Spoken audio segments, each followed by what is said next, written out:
everyone! Assalamualaikum warahmatullahi wabarakatuh. Kumusta po kayo? Hopefully, nasa mabuti po kayong kalagayan. So, nandito po ako para i-share po sa inyo kung meron nga bang cross country papuntang Turkey. So, pagpasensya niyo na po yung camera ko kasi yung camera ko nakaharap. So, hinahawakan. While nagre-recall po ako ngayon, ay hinahawakan ko po siya. So, ayun nga po guys.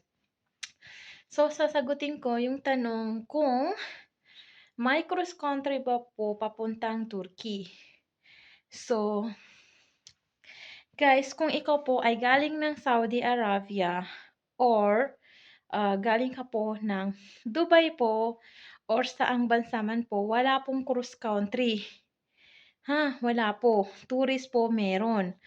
Pero kung pupunta ka dito po sa Turkey at naghahanap po kayo ng trabaho, mas ma-recommend ko po na mas better po na maghanap po kayo ng amo na Turkey po.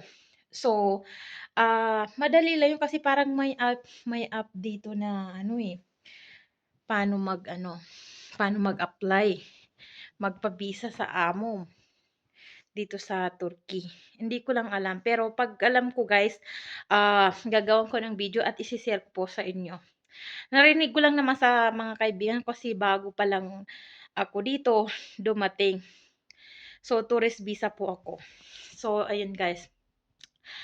Meron pong cross country po yung pag nasa Singapore po kayo, pagkakaalam ko po kasi yung kaibigan ko nagwo-work siya sa Singapore tapos nag-cross country po siya papuntang Turkey. So ngayon ho ay nandito po siya sa Turkey at may trabaho na po.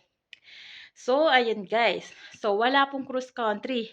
Maliban lang po kung tourist visa.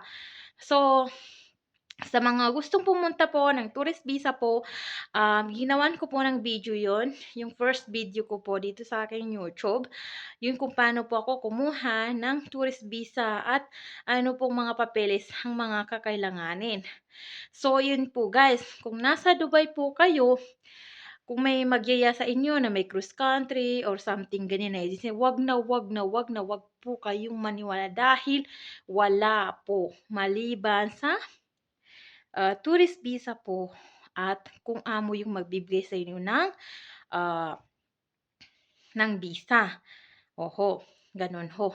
So, doon naman po sa salary dito, kung nasa bahay ka ho, katulad po ng nanny or maid po, maximum po, pinakamababa po, sahod po ng isang OFW po, ang alam ko po ay $1,200 po, pataas po siya. So, $1,200 or $1,300. So, ang ganda po nung at saka, alam niyo ba po yung kagandahan ho dito sa Turkey pag dito ho kayo nagtatrabaho? Pwede rin ho kayong meron po ditong sobrang ganda ng insurance dito guys. As in, ang ganda. Ang ganda ng insurance nila guys. Tapos, di ba yung meron silang off day? Tapos, yung off day mo guys, merong allowance. Basta lang yung nagtatrabaho dito, meron silang allowance. Maliban sa sahod nila, meron silang allowance na tele, yung pera nila dito. Kasi, yung pera nila dito, ang pinakamataas na pera dito ay 200. Pababa, walang 500, wala. Hanggang 200 lang siya guys. Sobrang maliit yung 200. Kaya, ang sahod natin dito ay dollars. So, yun guys. So, sana po nasagot ko po yung tanong na gusto sa mga gustong mag-cross country po dito sa Turkey ay wala po, ulitin ko po, wala pong cross country dito sa Turkey na galing Dubai, Qatar, or Saudi Arabia.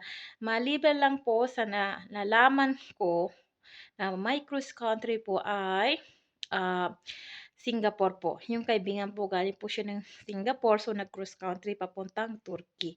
So ayun guys, thank you for watching guys. Don't forget to subscribe my YouTube channel please.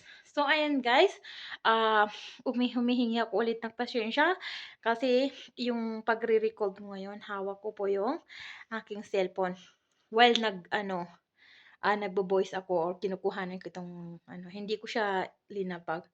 So ayun guys, thank you.